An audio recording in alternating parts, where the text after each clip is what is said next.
உண்டு. அப்ப ரிஷிகளுக்கும் இதை போல சருக்கல்கள் உண்டு.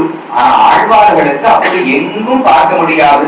தொடக்கத்தில் பகவானை பற்றி பாடத் தொடங்கினவர்கள் முதல் ஆழ்வாரிலிருந்து கடைசி ஆழ்வார் வரை வேறு எந்த விஷயத்தையும் பாடினது கிடையாது. பேசித்தே பேசும் ஏக கண்டர்கள் என்று ஆழ்வார்களை சொல்லுவதுண்டு. 10 உடம்புகள், ஆனா கழுத்து ஒண்ணா. 10 ஜீவாத்மாக்கள், 10 பேருக்கு 10 உடல்கள் தான். ஆனா கழுத்து பேசுவதற்கான வார்த்தை மட்டும் ஒன்னா வருகிறது. அதனால ஒரே கழுத்து உடையவர்கள் என்று பெரியவர்கள் கொண்டாடுவார்கள். அதுதான் ஆழ்வார்களுக்கான சிறப்பு. பகவானை தவிர வேறு தேவையில்லாத எதையுமே பாடினது கிடையாது. தங்கள் நாக்கு இருப்பதே பகவானை பாடுவதற்குத்தான். வாய் கொண்டு மானிடம் பாட வந்த கவியே நல்லேன் என்று நம்மாழ்வார் ஸ்பஷ்டமா தெரிவிக்கிறார். எப்பேற்பட்ட பகவான் கொடுத்த நாக்கு, அதை கொண்டு கண்ட மனுஷர்களையா நான் பாடிவிட முடியும்? அவனை தவிர ஒருவரையும் பாடமாட்டேன் என்கிற வைராக்கியத்தோடு இருந்தார்கள். அது அவர்களுக்கு இருந்த சிறப்பு. சம்பாதித்த ஞானம் கிடையாது, அருளப்பட்ட ஞானம். திருமாலால் அருளப்பட்ட சடகோபன் என்று தெரிவிக்கிறார். நின் திருவருளும் பங்கையத்தால் திருவருளும் பெற்று பகவான் மட்டும் ஆழ்வாருக்கு அனுகிரகிக்கவில்லை, பிராட்டியும் சேர்ந்து அனுகிரகித்தாளாம். அதனால்தான் இப்பேற்பட்ட வாழ்ச்சி ஏற்பட்டது என்று கொண்டாடுகிறார்கள். அப்ப ஒன்று பகவானுடைய அருள் கிடைத்தது என்று. இரண்டாவது, அவர்கள் நமக்கு செய்த உதவியை பார்த்தோம் என்றால் தினமும் தினமும் நன்றி சொல்ல வேண்டும். நமக்கு பிறக்கும் போது ஒரு கண்ணு தான் தெரிஞ்சதுன்னு சொல்றேன். ஒரு 5 வயசு வரைக்கும் குழந்தைக்கு 2 கண்ணு தெரியல, ஒரு கண்ணு மட்டும் தான் தெரிந்து கொண்டிருந்தது. அந்த ஒரு கண்ணை வச்சு எல்லா பொருள்களையும் பார்த்துட்டு இருந்தோம். இது ஒரு மேஜை, இது ஒரு புத்தகம், இது ஒரு ஒலிவாங்கி, இதெல்லாம் கண்களால பார்த்துட்டு இருந்தோம். அதுக்கப்புறம் தான் ஒரு மருத்துவர் வந்து இந்த குழந்தைக்கு ஏதோ கண்ணு சரியில்லை, நான் ஒரு சிகிச்சை பண்றேன்னு சொல்லி 2வது கண்ணையும் தெரிய வைக்கிறான்னு சொல்றேன். திடீர்னு 5 வயசுக்கு அந்த பொண்ணு திறந்து பார்த்தால் குழந்தைக்கு 2 கண்ணு தெரியறது. 2 கண்ணால பார்த்தா 2 மேஜையா தெரியும், 2 ஒலிவாங்கியா தெரிய போகுது. நீங்கள் எல்லாம் 2 தெரிஞ்சா மறுபடியும் மருத்துவர்கிட்ட போனோம். 2 கண்கள் இருந்தாலும் பொருள் ஒன்றுதானே காணப்படுகிறது. அதை போலத்தான் இந்த சம்பிரதாயத்திலும் சம்ஸ்கிருத வேதம் என்று ஒரே ஒரு பிரமாணம் தான் முதலிலே இருந்தது. ஒரு கண்ணை கொண்டு உலகத்தை அனைவரும் பார்த்து கொண்டிருந்தார்கள். கலியுகத்தின் தொடக்கத்தில் தான் தமிழ் மறைகள், தமிழ் வேதங்கள் என்கிற ஆழ்வார்களுடைய பிரபந்தங்களையே பகவான் கொடுத்தான். அதுதான் நமக்கு 2வது கண்ணு. 2 கண்கள்ல எந்த கண்ணு வேணும்னு கேட்டு பாருங்க. அப்படி எல்லாம் சொல்ல முடியாது. 2 கண்ணுமே முக்கியம்தான். இந்த கண் இல்லாட்டாலும் சுமாராத்தான் பொருள்களை தெரிந்து கொள்ள முடியும், இந்த கண் இல்லாட்டாலும் சுமாராகத்தான் தெரிந்து கொள்ள முடியும். அப்ப கண்கள் 2 வேண்டும். அப்போதுதான் ஒரு பொருளை முழுமையாக தெரிந்து கொள்ள முடியும். அதே போல நமக்கும் பொருள், அறியப்பட வேண்டிய பொருள் பரமாத்மா. அந்த பரமாத்மாவை சம்ஸ்கிருத வேதத்தை மட்டும் வைத்துக் கொண்டு புரிய பார்த்தோம் என்றால் அது அவ்வளவு எளிதான காரியம் அல்ல. முதல்ல இன்னார்தான் படிக்கலாம் என்கிற ஒரு வரையறை இருக்கிறது. 2வது வாழை சம்ஸ்கிருதமாக இருக்கிறது. 3வது அதுக்கு பெயரே பாருங்க, மறை. மறைன்னு சொன்னா தன்னுடைய பொருளை மறைத்து விடும், ரொம்ப ரகசியமாக வைத்து யார் உண்மையான ஈடுபாடு உடையவர்களோ அவர்களுக்கு மட்டும்தான் வெளிப்படுத்துவான். மற்ற ஈடுபாடு இல்லாதவர்கள் வந்து வேதத்தை படித்தால் தவறாகத்தான் அர்த்தம் தோன்றும். அதனால தன்னுடைய பொருளை மறைத்து பார்க்கிறபடியால் அதற்கு மறை என்று பெயர். அப்ப இந்த நூலை கொண்டு புரிந்து கொள்வது என்பது மிக கடினமான செயல். அப்ப பெரிய ஆயுசு வேண்டும். கிருதயுகம், திரேதயுகம், துவாபர யுகத்தை பார்த்தோம் என்றால் அவரவர்களுக்கு பல ஆயிரம் ஆண்டுகள் ஆயுசு இருந்தது. ஒரு தசரதன் 60,000 ஆண்டுகள் இருந்தார், ராமன் 11,000 ஆண்டுகள் இருந்தார். அதுல ஒரு 100 வருஷம் படிக்கணும். இன்னைக்கு நம்ம கிட்ட வந்து ஒரு 100 வருஷம் பள்ளிக்கூடம்னா குழந்தை 2வது வருஷம் பள்ளிக்கூடம் போச்சவே இன்னும் எத்தனை வருஷம் போகணும்னு கேட்கறது. 14 வருஷம் 1வது வகுப்பு சேர்த்தோம்னா 12 முடிக்கிறதுக்கு, அதுக்கப்புறம் ஒரு 4, அதுக்கப்புறம் ஒரு 2 படிச்சுட்டே இருக்கும். இதுவே நமக்கு ஒரு கால்வாசி வாழ்க்கையே முடிஞ்சு போச்சு. 26, 28 வயசு வரைக்கும் மருத்துவரா இருந்தா இன்னும் அதிகம். இப்படி படிச்சுட்டே இருக்காளோ இல்லையோ.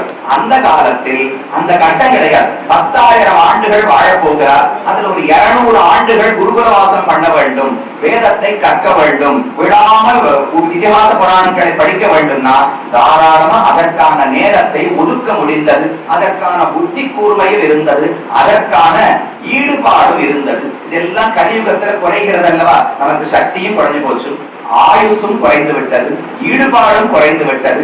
வேகமா எது கிடைக்கும் அது நல்லதாக இருக்க வேண்டும் என்கிற தேவையே கிடையாது. ஞாயிற்றுக்கிழமை வெளியில போனோம்னா வேகமா என்னென்ன கையில கிடைக்கிறதோ சாப்பிடறாலும் இல்லையோ நல்லா இருக்குமான்னு தெரியாது. அப்ப எதுவுமே துரிதம், உடனடியாக வேண்டுவது எது பயனளிக்குமோ அதைத்தான் மக்கள் ஆசைப்படுகிறார்கள். அது சம்ஸ்கிருத வேதத்தை கொண்டு பகவானை புரிந்து கொள்வது என்பது மிக கடினமான செயல். ஆரோக்கிய சர்வசாஸ்திராணி விசாரியச்ச புனః ஒரு முறை படித்தால் போராது, திரும்ப திரும்ப படிக்க வேண்டும். படிப்பதும் மேலோட்டமா படித்தால் போராது, உள்ளூர போய் ஆலோசனை செய்து ஆராய்ந்து அதனுடைய பொருள் என்ன என்று புரிந்து கொள்ள வேண்டும். மேலோட்டமாக பார்த்தால் வேதத்திலேயே முரண்பாடுகள் இருப்பது போல தோன்றும். ஒரு இடத்துல நாராயணன் உலகத்தை படைத்தார் என்று சொல்லும், ஒரு இடத்துல சிவன் படைத்தார் என்று சொல்லும், ஒரு இடத்துல நான்முகன் படைத்தார் என்று சொல்லும். இப்படி பல பல வாக்கியங்கள் இருக்கும். அதெல்லாத்தையும் எடுத்து வச்சிருந்து எது சரியான வாக்கியம், எதுக்கு வேறு மாதிரி பொருள் கொள்ள வேண்டும், இப்படி பல ஆராய்ச்சிகளை செய்துதான் பகவான் தான் முழுமுதற் கடவுள். சொல்லாமல் இல்லை. ஒரு கண்ணு இல்லைன்னு சொல்லுங்களேன், இந்த கண்ணை வச்சுன்னு பார்த்தா இது மேஜைன்னு தெரியாம போயிடுமா? ஆனால் முழுவதுமாக தெரியாது. இப்ப நீங்க எல்லாரும் உட்கார்ந்து இருக்கேன், எனக்கு ஒரு கண்ணு தான் இருக்குனால் இந்த பக்கம் இருக்கிறவாறு மட்டும்தான் பார்க்க முடியும், இந்த பக்கம் இருக்கிறவா கண்ணு தெரிய மாட்டா. அப்ப முழுமையான ஞானம் வர வேண்டும் என்றால் ஒரு கண்ணை வைத்துக் கொண்டு அதை அடைவதற்கு கொஞ்சம் சிரமப்பட வேண்டும். தலையை திருப்பி திருப்பி பார்க்கணும். இந்த கண்ணால் இங்க இருக்கிறவாளை பார்க்கலாம், இங்க இருக்கிறவாளை பார்க்கணும்னா என் தலையத்தான் திருப்பணும். ஒரு முயற்சி இருக்கிறதோ இல்லையோ.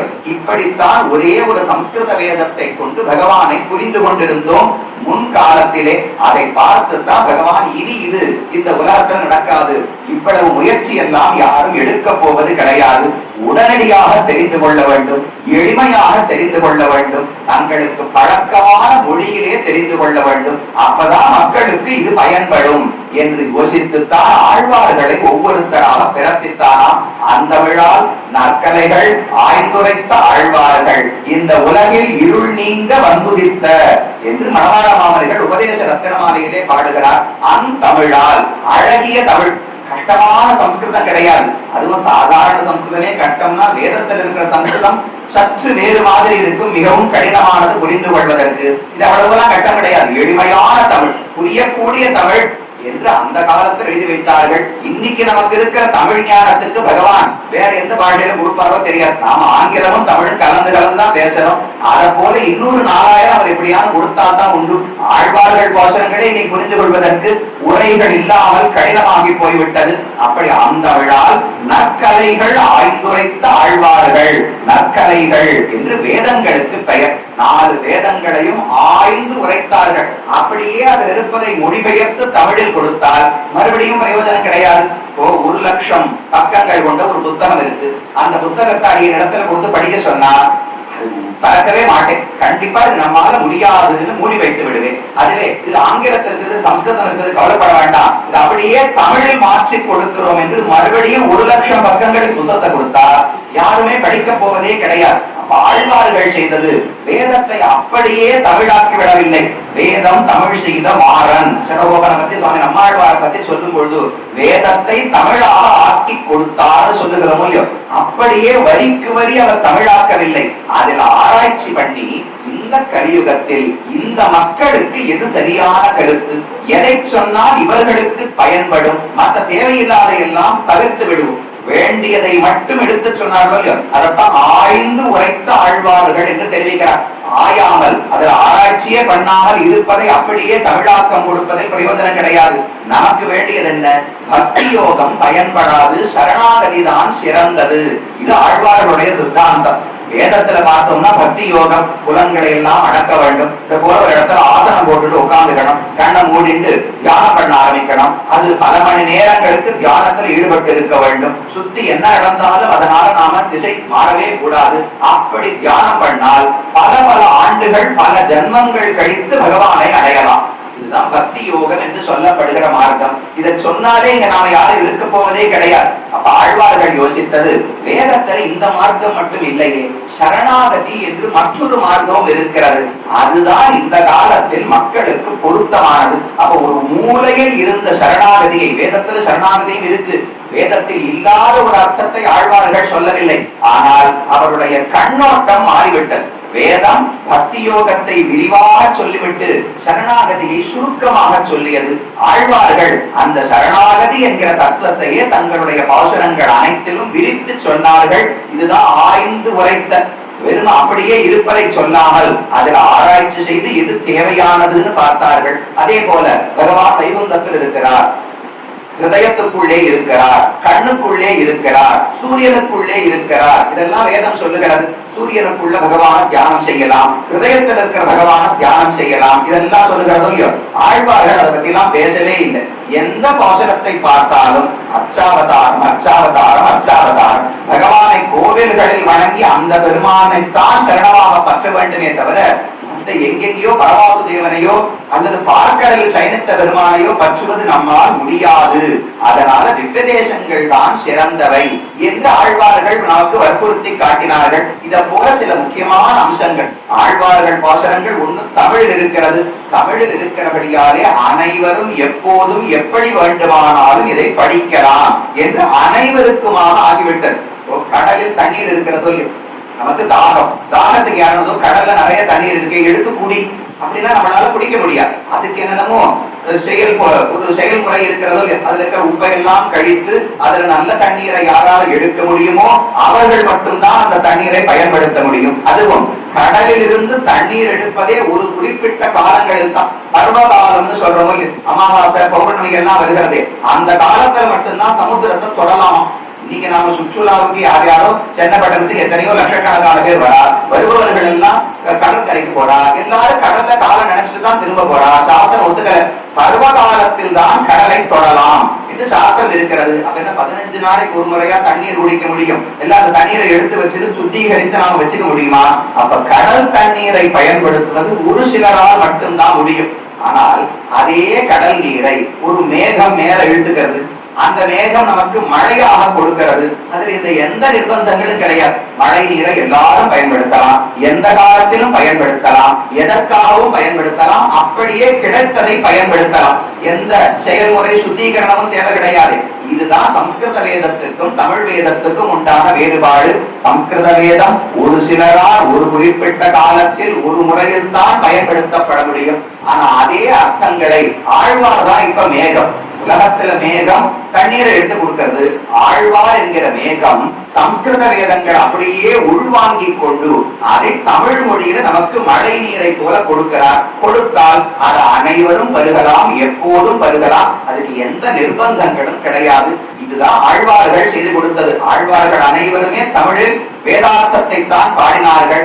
அவர்களுக்குள் சிறந்தவர் தலைவர் என்று சொல்ல வேண்டும் என்றால் அது சுவாமி நம்மாழ்வார் என்று சொல்லப்படுபவர் தான். 12 ஆழ்வார்கள் 10 பேர் வச்சிருக்கோம். இல்ல ஆண்டாளையும் மதுகவி ஆழ்வாரையும் சேர்த்து 12 பேர் என்று வைத்துக் கொண்டாலும் அவர்களுக்குள்ள யார் தலைவர்? ஒரு கூட்டம் என்று இருந்தாலே அவர்களுக்கு ஒரு தலைவர் கண்டிப்பாக இருக்க வேண்டும். ஆழ்வார்களுக்கெல்லாம் தலைவர் யார் என்று பார்த்தால் ஒன்று முதலில் அவதரித்தவர்களை தலைவர்களா வச்சுக்கணும். அப்ப பொய்கை ஆழ்வார், பூதத்தாழ்வார், பெரியாழ்வார் இவர்கள் தலைவர்கள் என்று கொள்ளலாம். அது கிடையாது. சரி, யாரு பெயர்களை எல்லாம் ஆராய்ந்து பார்த்தால் பெரியாழ்வார் ஒருத்தருக்கு பேர் இருக்கு. பேர்லயே பெரியவர் இருக்கும். அப்ப அவரை பெரியவராக கொள்ளலாமா? அவர்தான் தலைவராக இருந்தால் அவரும் தலைவர் கிடையாது.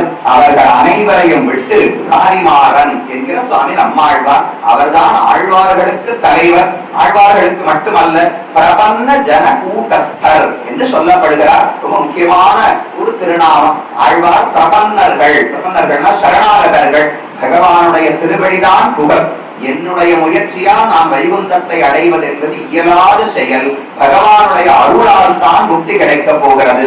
அவன் திருவடிகளையே சரணமாக பற்றுகிறேன் என்கிற எண்ணம் இருப்பவர்கள் தான் சரணாகதர்கள், பிரபன்னர்கள். பிரபன்ன ஜன, அப்படி பிரபன்னர்கள் கூட்டம் கூட்டமா லட்சக்கணக்கான மக்கள் இருப்பார்கள். அவர்களுக்கெல்லாம் கூட்டஸ்தர், கூட்டஸ்தர்னா மூலபுருஷர் என்று பொருள்.